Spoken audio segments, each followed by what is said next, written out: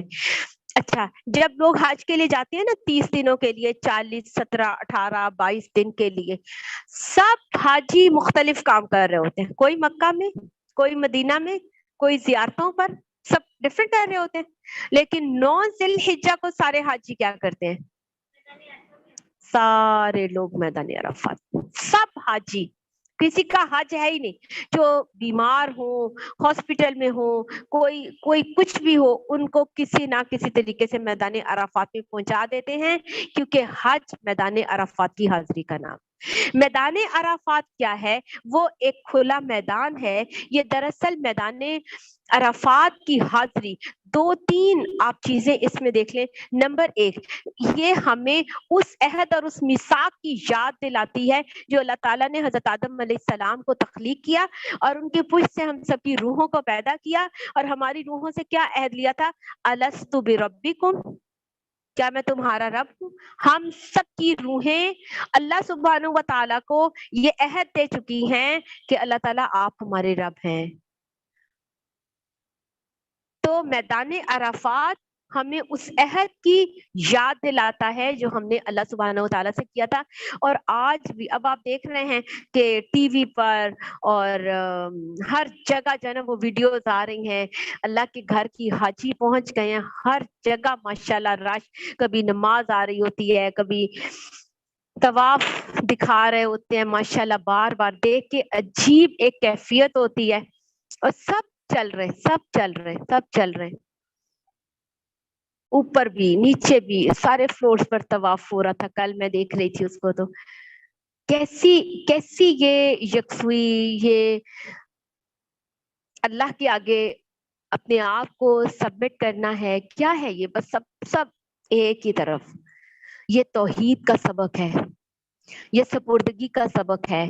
یہ ہم سب کو بھی اللہ تعالیٰ دکھا رہے ہیں کہ دیکھو ان سب نے اپنا آپ اللہ کے سپورٹ کر دیا اور وہاں پہنچ گئے ہم بھی، اور ہم نے وعدہ الست میں توحید کا اقرار کیا تھا. پھر میدان عرفات میں ہماری روحیں پہنچی تھی اور ہم نے اللہ سبحانہ و تعالیٰ کا کے توحید کا اقرار کیا. نمبر 2، میدان عرفات میدان حشر کی بھی یاد دلاتا ہے. قیامت کہاں سے شروع ہوگی؟ میدان حشر سے. آپ کو پتا ہے نا کہ وہ ساری دنیا جو ہے وہ ایک چپٹی روٹی کی طرح بالکل یہ سموتھ میدان ہو جائے گا، اور میدان عرفات سے حشر کا میدان شروع ہوگا. سارے مکہ، مدینہ، جدہ، ہر جگہ حاجی بکھرے ہوتے ہیں، لیکن 9 ذی الحجہ کو سب حاجیوں کو میدان عرفات میں پہنچنا ہے. اور وہاں پر ان کی موجودگی ہم ایک تو وعدہ الست کی یاد دلاتی ہے، وہ عہد جو توحید کا ہم سب نے روحوں نے لیا. نمبر 2، میدان حشر کی ہم سب کو یاد دلاتی ہے. اور پھر اسی طرح وہاں پر جا کر جو تلبیہ پکارا جاتا ہے وہ کیا ہے؟ لبیک اللہم لبیک.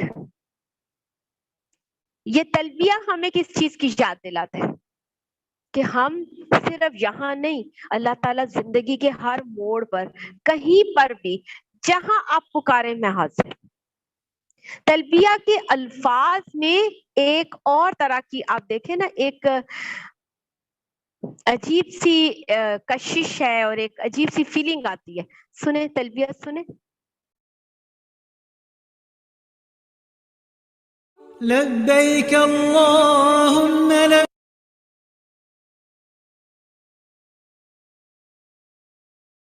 لبیک اللہم لبیک لبیک اللہم لبیک لبیک لا شریک لک لبیک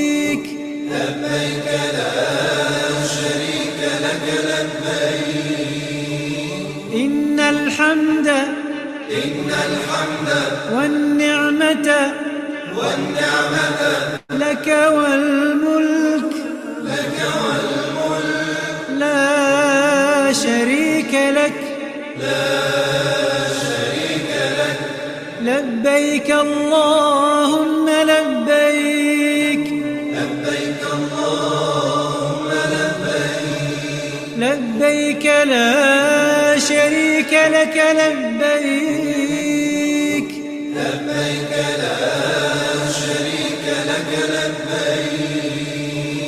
إن الحمد والنعمة لك والملك لا شريك لك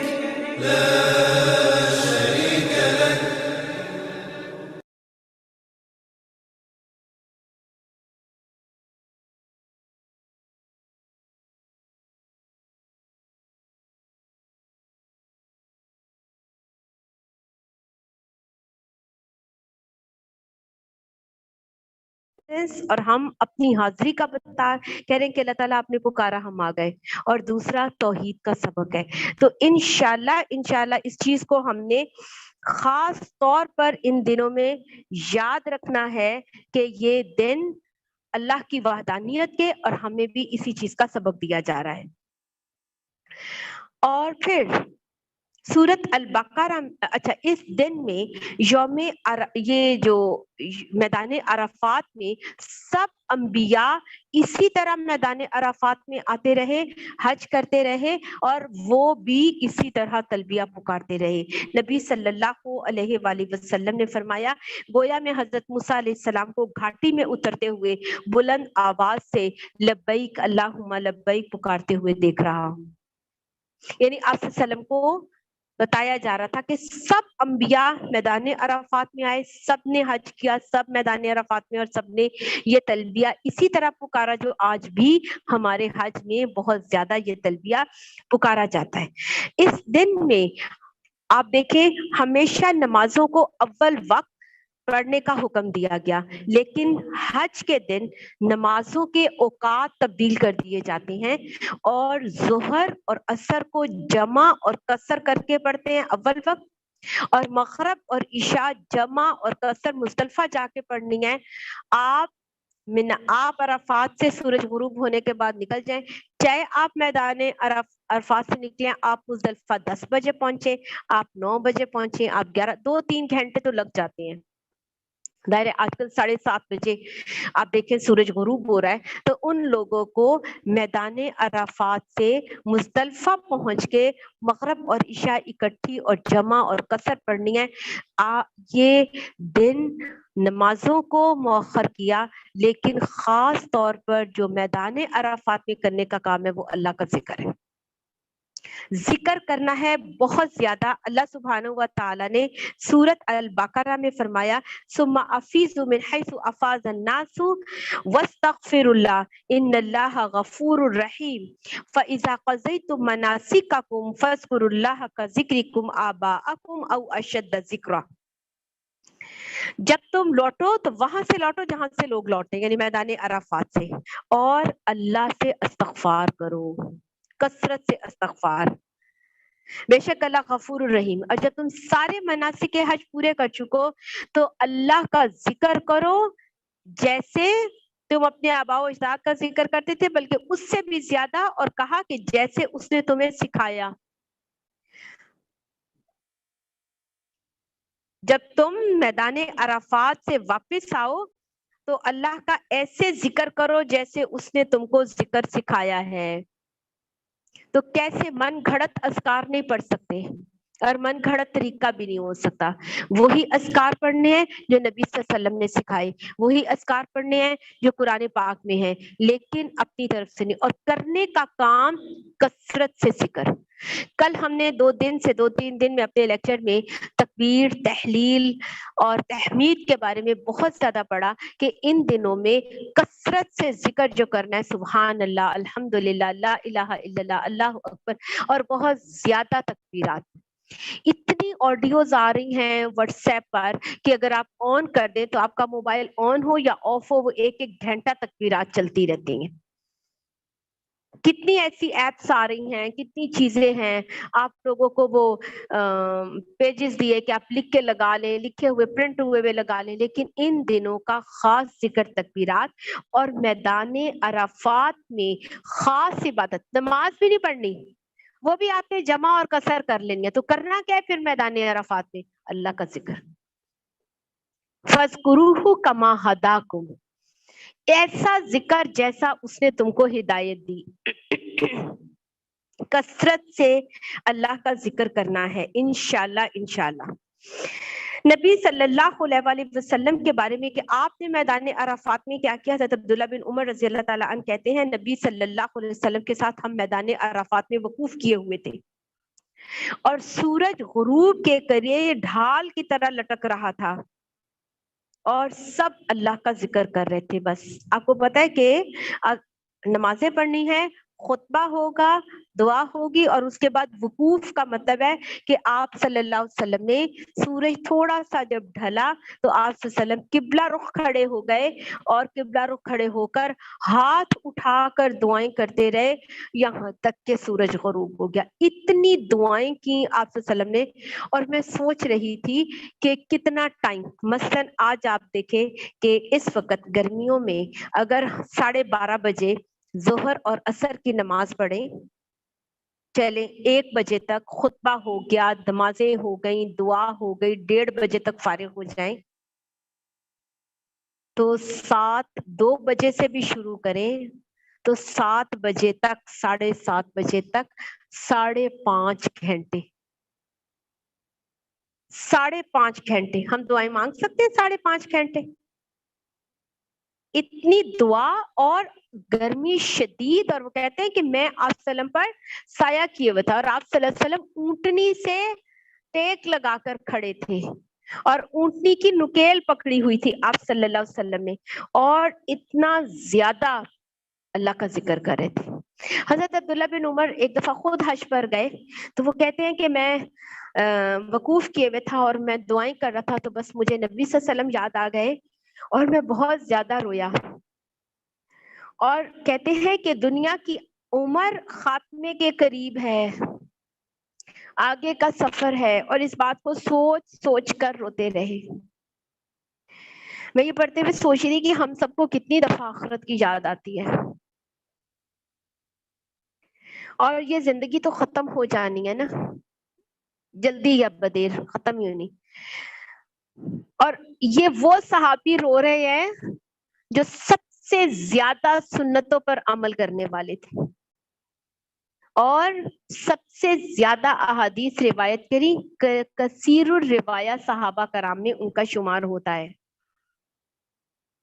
ذرا اگر ہم سارے لوگ اپنے لیے ایک ایک عمر سوچیں, میری کتنی عمر ہوگی, مثلاً سب اپنے آپ کو سوچیں میری 50 سال عمر ہوگی اگر بالفرض, اللہ کو پتہ ہے کتنی ہے, لیکن اگر ہم سارے بیٹھ کے سوچیں میری عمر 40 سال ہوگی یا 50 سال ہوگی, تو آپ سوچیں ہم کتنی عمر گزار چکے ہیں. اپنی ایک فرضی عمر لکھیں خود ہی اور سوچیں کتنی عمر گزر گئی ہے اور کتنی باقی رہ گئی ہے. تھوڑی رہ گئی ہے نا, تو پھر اگر ہم نے اللہ کا ذکر نہ کیا, عبادت نہ کی, نمازیں نہ پڑھی, صدقہ نہ کیا, ابھی بھی شوق نہ ڈلا, ابھی بھی ہماری پرائورٹی نہ ہوئی, تو پھر ابھی بھی ہماری سستیاں نہ گئی, تو عمر تو گزر گئی ہے. اور سورج کے غروب ہونے کے ساتھ ان کو, حضرت عبداللہ بن عمر کو خیال آیا کہ زندگی بھی غروب ہو گئی ہے, ڈھل گئی ہے. تو انشاءاللہ اس دن میں کثرت سے ذکر کرنا ہے. عرفہ کے دن کی فضیلت, اللہ سبحانہ و تعالیٰ نے قرآن پاک میں فرمایا بسم اللہ الرحمن الرحیم والسماء ذات البروج والیوم الموعود وشاہد ومشہود, قسم ہے برجوں والے آسمان کی, والسماء ذات البروج, برجوں والے آسمان کی, اس دن کی جس کا وعدہ کیا گیا. کس دن کا وعدہ کیا گیا؟ قیامت کا, حشر کا, اور حاضر ہونے والے کی اور جس میں حاضر ہوا جائے. مفسرین کہتے ہیں کہ حاضر ہونے والے اور جس میں حاضر ہوا جائے, اس سے مراد عرفہ کا دن ہے. قیامت کے دن کی قسم کھائی اور حاجیوں کی قسم کھائی کہ جو میدان عرفات میں حاضر ہیں. میدان عرفات میں حاضری قیامت کی نشانیوں میں سے ایک نشانی ہے. اس دن میں ہمیں کیا کرنا ہے؟ کیا کرنا ہے یوم عرفہ کو؟ نمبر 1 لکھ لیں. نمبر 1 آخرت کو یاد کرنا ہے. نمبر 2 کثرت سے اللہ کا ذکر کرنا ہے. خاص طور پر جب حاجی میدان عرفات میں وقوف کریں گے، ہم یہاں پر انشاءاللہ کثرت سے اللہ کا ذکر کریں گے. نمبر 3 اپنی نمازوں کی اصلاح کرنی ہے. اور نمبر 4 ہم نے روزہ رکھنا ہے، کیونکہ اس دن کی خاص عبادت روزہ ہے. نبی صلی اللہ علیہ وآلہ وسلم نے فرمایا کہ یوم عرفہ کے 8-9 ذی الحجہ کے ایک روزے کے بارے میں مجھے اللہ سبحانہ و تعالیٰ سے امید ہے کہ وہ 1 سال پچھلے اور 1 سال آنے والے گناہوں کا کفارہ بن جائے گا. ٹھیک ہے، تو ہم نے 9 ذی الحجہ کا روزہ رکھنا ہے انشاءاللہ. ذکر کرنا ہے بہت زیادہ، ہاتھ اٹھا کر. رسول اللہ صلی اللہ علیہ وسلم میدان عرفات میں اونٹنی پر سوار تھے، قصوہ پر، اپنی اونٹنی قصوہ پر تھے. جب آپ نے وقوف کرنا تھا تو آپ اونٹنی کھڑے ہوئے، اور پھر جیسے آپ اونٹنی پر سوار تھے اور آپ کی اونٹنی کا رخ ٹیلوں کی طرف تھا، اور آپ صلی اللہ علیہ وسلم نے اس کی جب دیکھا کہ اونٹنی ذرا گر رہی ہے یا تھوڑا لیزی ہو رہی ہے، تو آپ صلی اللہ علیہ وسلم نے ایک ہاتھ سے اس کی لگام پکڑ لی، اور حضرت اسامہ بن زید کہتے ہیں کہ ایک ہاتھ اٹھا کر دعا کرتے رہے. تو ہاتھ اٹھا کر دعائیں کرنا، خاص طور پر عصر سے مغرب تک میں، خاص طور پر ظہر کے بعد. اگر آپ سب روزہ رکھیں گے اور آپ کے بچے بھی روزہ رکھیں گے، شوہر کا بھی روزہ ہوگا، تو آپ افطاری کا سارا کام ظہر سے پہلے کر لیں. کھانا بھی بنا لیں، شربت بھی بنا کے رکھ لیں، جو کچھ کرنا ہے آپ پہلے کر لیں، کیونکہ مختصر ہی ہوگا نا، اگلے دن تو عید ہے، اتنا بہت کچھ نہیں پکانا ہوگا. سب کچھ کر لیں تاکہ وہ وقت ہم زیادہ سے زیادہ اللہ سبحانہ و تعالیٰ سے دعا کر سکیں. اور ہاتھ اٹھا کر رسول اللہ صلی اللہ علیہ وآلہ وسلم نے فرمایا، اللہ عز و جل میدان عرفات میں اہل عرفہ کے حاضری کی وجہ سے، کثیر تعداد میں میدان عرفات میں لوگوں کی حاضری کی وجہ سے، آپ صلی اللہ علیہ وسلم نے فرمایا اللہ تعالیٰ فرشتوں پر فخر کرتے ہیں، فرشتوں پر فخر کرتے ہیں اور کہتے ہیں کہ یہ میرے بندوں کو دیکھو، پراگندہ حال، غبار آلود، دور دراز کا سفر کر کے، گھر بچے کاروبار سب چھوڑ کر اس میدان میں صرف اور صرف اللہ کی رضا کے لیے حاضر ہوئے ہیں. نبی صلی اللہ علیہ وسلم نے فرمایا اللہ تعالیٰ کہتے ہیں فرشتوں کو، میں نے تمہیں گواہ بنا کر کہا کہ میں نے ان سب کو معاف کر دیا. میدان عرفات مغفرت اور جہنم سے آزادی کا دن ہے.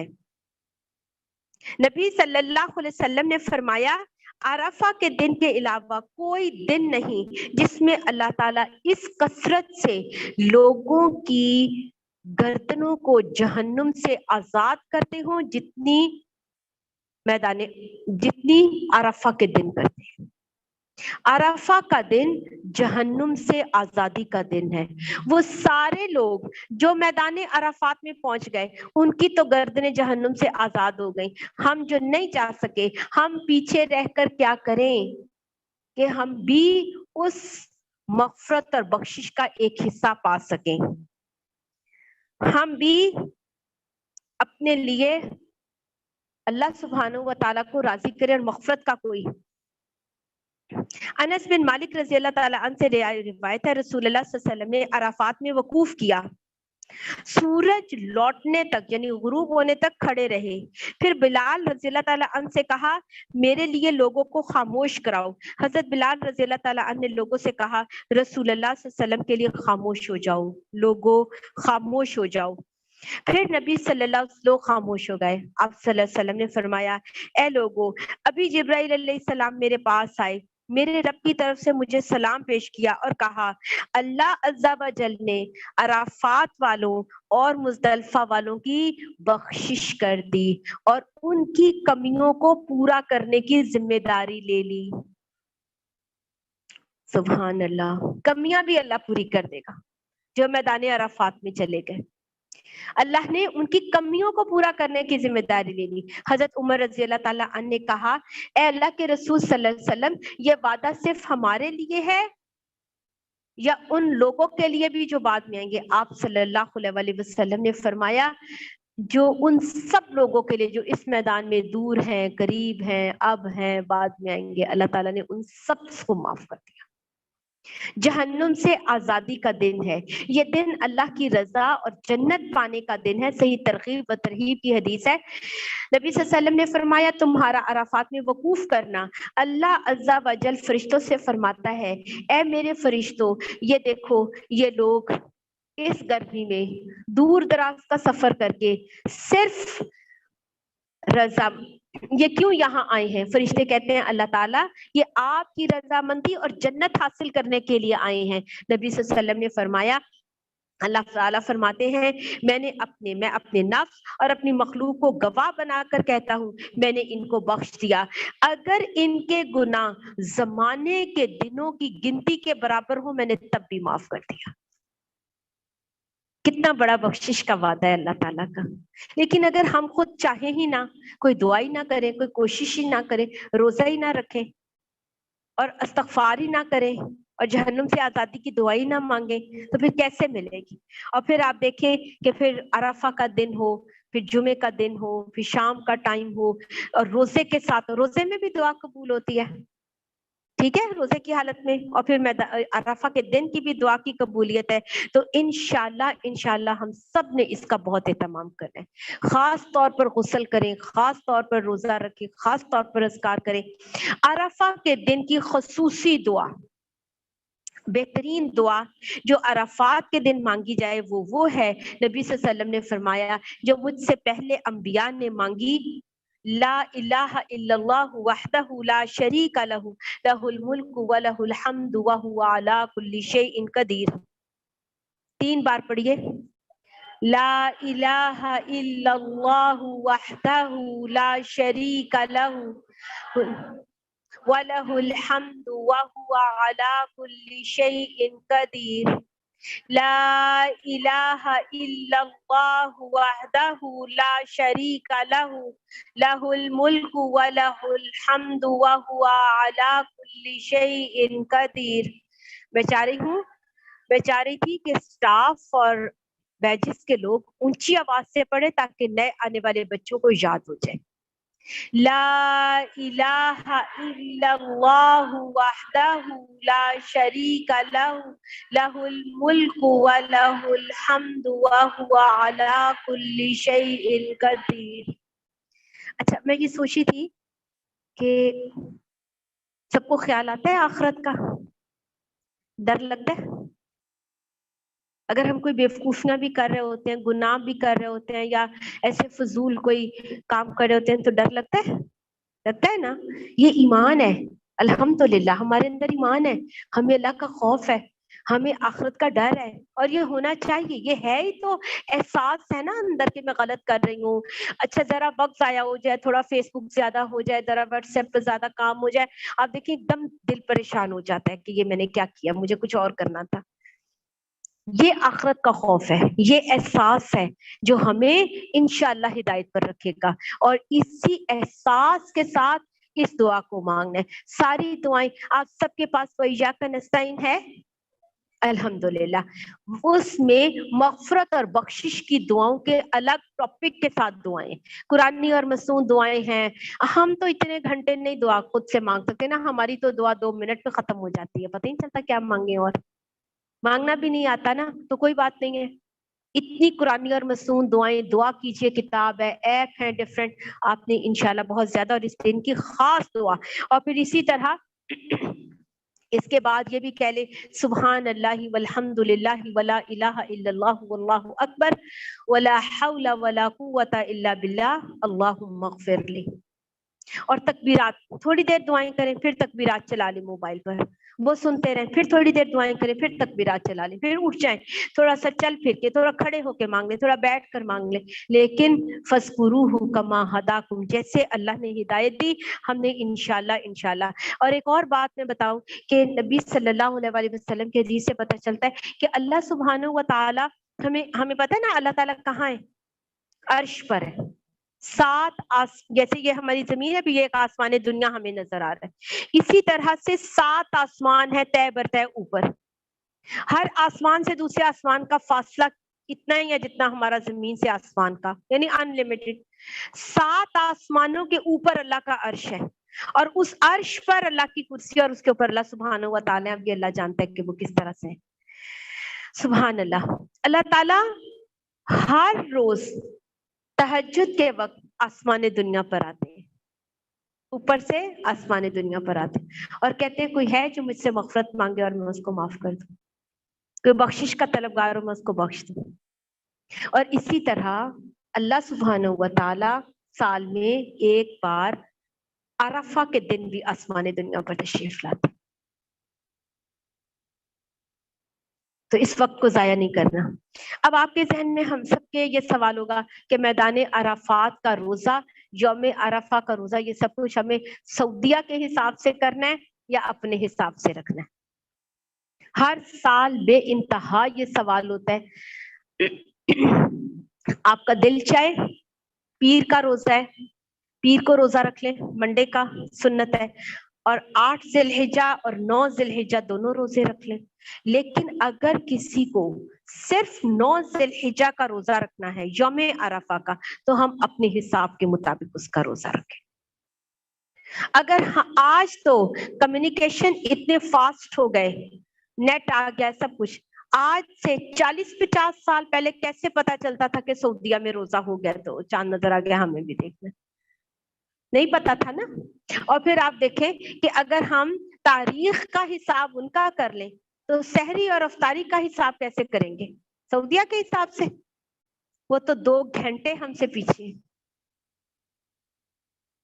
نمازوں کا حساب کیسے رکھیں گے؟ سعودیہ سے۔ مکہ میں نماز کا ٹائم ہو گیا، ہم بھی پڑھ لیں۔ جب ہم چھوٹے تھے نا، تو چھوٹے اتنی بھی نہیں تھی، خیر مجھے میٹرک میں تو ہوں گی، تو یہ تو پتا تھا کہ سعودیہ ہم سے 2 گھنٹے پیچھے ہے۔ تو نا کسی کے گھر میں پیر صاحب آئے، تو وہ جیسے وہ پیر صاحب کی کرامات اور سب جا رہے اور آ رہے، خیر ہم تو کبھی ایسے نہیں کرتے تھے، تو بتا رہی کہ پیر صاحب کی کرامت کے وہ عصر کی نماز کا ٹائم ہوا اور پیر صاحب نے آنکھیں بند کی اور تھوڑی دیر بعد کھولی، تو انہوں نے کہا وہ مکہ میں جا کے نماز پڑھ رہے ہیں۔ تو انہوں نے سب کو کہا کہ آپ نماز پڑھ لیں۔ تو میں نے کہا وہ کون سی نماز پڑھ رہا ہے؟ ابھی تو وہاں 2 گھنٹے بعد عصر کا ٹائم ہونا تھا۔ ہے لاجک کہ نہیں ہے؟ کہ وہ کون سی آنکھیں بند کر کے بیٹھ کے مکہ گئے اور نماز پڑھ کے واپس آ گئے؟ تو میں سوچتی ہوں کہ یہ چیزیں شروع سے ہی ہمارے ذہنوں میں تھیں کہ کوئی نمازوں کے اوقات تو ہمیں اپنے جس جگہ بیٹھے وہیں پر ہی نماز پڑھنی ہے، اسی کے مطابق روزہ اسی کے مطابق رکھنا ہے، افطار اسی کے مطابق کرنا ہے، ٹھیک ہے؟ تو ہمیں اگر میں تو یہ کہہ رہی ہوں کہ ہم یکم ذی الحجہ سے سارے روزے رکھیں، 9 کے 9 رکھ لیں، 9 نہیں رکھ سکتے پیر جمعرات کا رکھ لیں اور 9 ذی الحجہ کا رکھ لیں۔ اگر آپ یہ بھی نہیں رکھ سکتے صرف 9 ذی الحجہ کا رکھنا ہے تو آپ صرف اپنے حساب سے رکھیں گے۔ آپ کا دل چاہے آپ ان کے حساب سے بھی رکھ لیں، آپ کا دل چاہے آپ سارے رکھ لیں، آپ کا دل چاہے ان کے حساب سے بھی دعائیں کریں، یہاں کے حساب سے بھی دعائیں کریں، یہ آپ کی مرضی ہے، لیکن بہرحال اس سے مراد کوئی دن ہے۔ جی یہ تھی یوم عرفہ کی فضیلت۔ ایک لفظ یاد رکھیں، یوم عرفہ جہنم سے آزادی کا دن ہے۔ وہ مدر ڈے ہے، یہ فادر ڈے ہے، یہ ٹیچر ڈے ہے، یہ گناہوں کی بخشش، جہنم سے گردنوں کی آزادی کا دن ہے۔ ایسے اس کو سیلیبریٹ کرنا ہے، مغفرت اور بخشش کی دعائیں۔ عید الاضحیٰ، بسم اللہ الرحمن الرحیم۔ عید الاضحیٰ مسلمانوں کا تہوار ہے، اسے بڑی عید عید قربان بھی کہا جاتا ہے۔ عید الاضحیٰ حضرت ابراہیم علیہ السلام کی اس سنت کی پیروی میں منائی جاتی ہے جو انہوں نے اللہ کے حکم پر اپنے بیٹے حضرت اسماعیل علیہ السلام کی قربانی کی شکل میں جاری کی۔ اور اللہ تعالیٰ سے اپنی محبت اور فرمانبرداری کی سچی مثال قائم کی۔ تمام مسلمان اس سنت کی پیروی میں ہر سال 10 ذی الحجہ کو یہ عید مناتے ہیں، اور اس دن کوئی چوپایا، بھیڑ، بکری، گائے یا اونٹ قربان کر کے اللہ تعالیٰ سے اپنی محبت کا ثبوت پیش کرتے ہیں۔ عید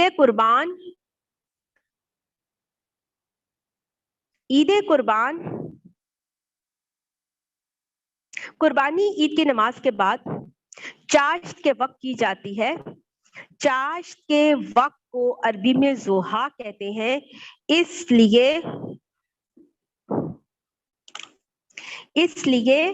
اس دن کو عید الاضحیٰ کہتے ہیں۔ اس دن کو عید الاضحیٰ کہتے ہیں۔ آپ سب کے پاس پمفلٹ ہے نا؟ شاباش۔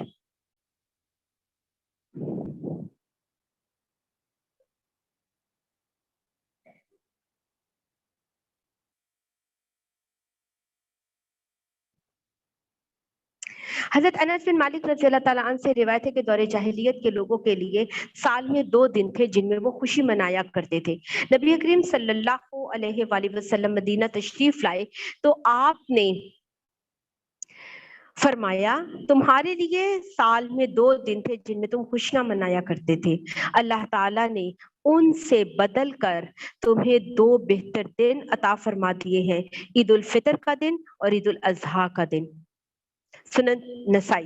نبی کریم صلی اللہ علیہ وسلم نے عید الاضحیٰ کے دن فرمایا، بے شک سب سے پہلا کام جس سے ہم اپنے آج کے دن کی ابتدا کریں گے یہ ہے کہ ہم نماز عید ادا کریں گے، پھر ہم گھروں کو واپس ہوں گے، ہم قربانی کریں گے۔ جس نے ایسا کیا اس نے ہماری سنت کو پا لیا، اسے صحیح بخاری نے روایت کیا۔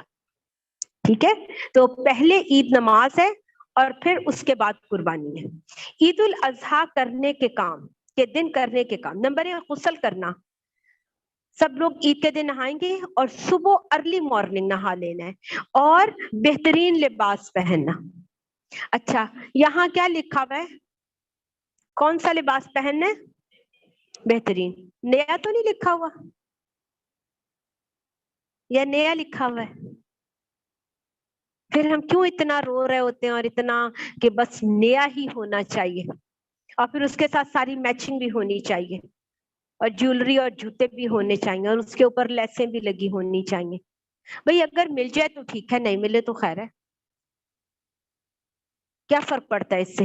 اچھا لباس، صاف ستھرا لباس جو موجود ہیں ان میں سے بہترین لباس آپ پہن لیں۔ بہت ساری خواتین عید کے دن صبح نہاتی نہیں ہیں، کپڑے نہیں چینج کرتے، تیار نہیں ہوتی، کہتی ہیں ابھی تو گوشت آ جانا ہے۔ بھائی گوشت تو اپنے وقت پر آئے گا، آپ نہا دھو کر تیار ہو، خوش ہو، فریش ہو، عید کا دن ہے، نبی صلی اللہ علیہ وسلم کی سنت ہے، اس کے اوپر عمل کریں۔ اور کچھ لوگ سوئے رہتے ہیں، اٹھتے نہیں، ہم نے کون سا عید نماز کے لیے جانا ہے؟ تو خواتین بھی جائیں، بچیاں بھی جائیں، آپ نے نہیں بھی جانا، اٹھے، گھر صاف کریں، خود فریش ہو، نہائیں دھوئیں، سب کے ساتھ زیب و زینت کا اہتمام کرنا، کثرت سے تکبیرات پڑھنا، عید کی نماز سے قبل کچھ نہ کھانا، نماز عید کے لیے جلدی جانا، خواتین اور بچوں کو عیدگاہ لے کر جانا، اذان اور اقامت کے بغیر عید کی نماز پڑھنا، نماز کے بعد خطبہ سننا، باہم ملاقات کرنا اور ایک دوسرے کو مسنون دعا دینا۔ اور مسنون دعا کیا ہے؟ تقبل اللہ منا ومنکم۔ رمضان المبارک میں روزے رکھے، قرآن پڑھا، تراویح پڑھی، اور اس کے بعد ہم عید کر رہے ہیں، ایک دوسرے کو کہتے ہیں اللہ تعالیٰ ساری عبادتیں آپ سے قبول کرے۔ عید الاضحیٰ میں ہم سب نے قربانی کرنی ہے، تو ہم سب کیا کہہ رہے ہیں ایک دوسرے کو کہ اللہ تعالیٰ یہ قربانی ہم سب سے قبول کرے۔ نماز عید کے لیے ایک راستے سے جانا اور دوسرے سے واپس آنا، ہلکے پھلکے کھیلوں اور اشعار کے ذریعے خوشی منانا، استطاعت کے مطابق قربانی کرنا، قربانی کا گوشت کھانا اور تقسیم کرنا، یہ عید کے دن کی سنتیں ہیں۔ اور جو میں نے آپ کو ہوم ورک دیا، خود بھی خوش رہیں، خوب اچھے سے کھلائیں پلائیں، پانی پلائیں، اور سب کو سرونگ کریں، گھر کے کام میں اپنی والدہ کی مدد کریں، کوئی ایک ڈش آپ سب لوگ ضرور بنائیں۔ سب کچھ اتنی ڈشز اور ریسیپیز اور یہ سارا کچھ نیٹ پر آ رہا ہوتا ہے۔ آپ سب اسٹوڈینٹس کا عید کی چھٹیوں کا ہوم ورک ہے، آپ نے کوئی ایک ڈش بنانی ہے، اور انشاءاللہ جو عید کے بعد عید ملن ہوگی اس میں بھی آپ لوگوں نے اپنی ہاتھ کی ڈش، جو ہمارا کوکنگ کمپٹیشن ہوگا اس میں آپ خود بنا کے لانے۔ اور جس کی بہت اچھی ڈش ہوگی اس کو انعام بھی ملتا ہے اور اس کی ریسیپی ہم شیئر بھی کرتے ہیں. مازوقات ماشاءاللہ بچیوں نے اتنے اچھی چیزیں بنائی. کباب، حالانکہ ہر کوئی کباب بنا رہا ہوتا ہے، بریانیاں بنائی، مٹن کی بریانیاں بنائی، مٹن کباب بنائے لوگوں نے، بچیوں نے بڑے اچھے رول، مجھے یاد آ رہا ہے پچھلے سال کسی نے بڑے اچھے رول بنائے تھے، اور سویڈش بھی بڑے مزے کی تھی. اب گرمی میں یاد آ رہی ہیں مجھے ساری چیزیں. آپ سب انشاءاللہ، آپ کو پتا اسکیڈول سارا دے دیں گے، لیکن یہ سارا کام انشاءاللہ آپ لوگوں نے اپنے طور پر اپنے گھروں میں خود ضرور کرنا ہے. ٹھیک ہے؟ وآخر دعوانا ان الحمدللہ رب العالمین. اگر کوئی سوال ہے تو آپ لوگ پوچھ سکتے ہیں. جی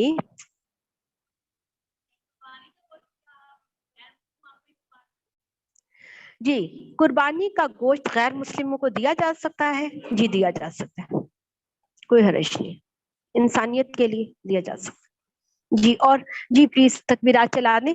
سبحانک اللہم